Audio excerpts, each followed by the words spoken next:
নমস্কার বন্ধুরা, রন্ধনে আপনাদের সকলকে স্বাগত। বাজারের মতন দই কী করে বানানো যায় সেই রেসিপি নিয়েই আজকে আমি হাজির হয়েছি। তাহলে আর বেশি দেরি করব না, চলুন শুরু করা যাক। আমি এখানে 500 গ্রামের মতন প্যাকেটে দুধ নিয়েছি। দুধটাকে প্রথমে আমি গরম করতে বসিয়ে দেবো।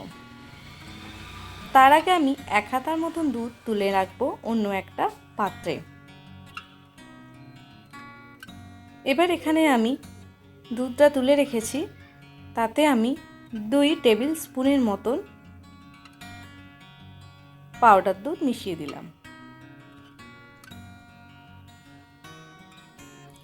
আর এইদিকে দুধটাকে একটু ঘন হওয়ার জন্য গরম করতে বসিয়ে দিয়েছি, যাতে দুধটা একটু ঘন হয়ে যায়, দইটা তাহলে খুব ভালো মতন জমে যায়।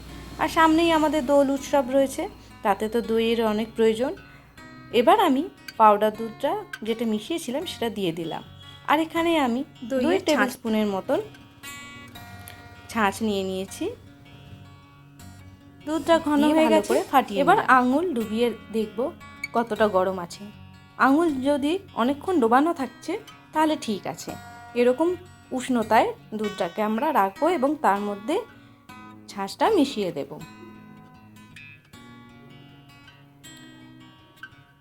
এবার দিয়ে ভালো করে দুধের সঙ্গে মিশিয়ে নিলাম।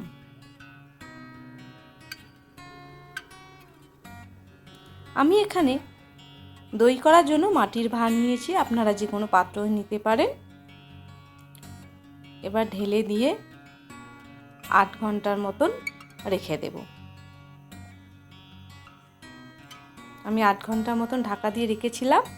তারপর দেখুন ঢাকা খুলছি, দেখুন কি সুন্দর জমেছে না?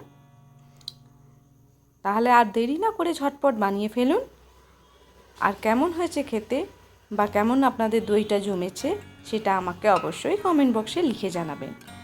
আর আপনাদের দোল উৎসব ভালোভাবে কাটুক এই কামনাই করি। তাহলে আজকে এই পর্যন্তই। পরবর্তীকালে আমি আবার অন্য কোনো নতুন ভিডিও নিয়ে হাজির হব। ততক্ষণের জন্য বিদায় নিচ্ছি। ভালো থাকবেন, সুস্থ থাকবেন, সাবধানে থাকবেন। ধন্যবাদ।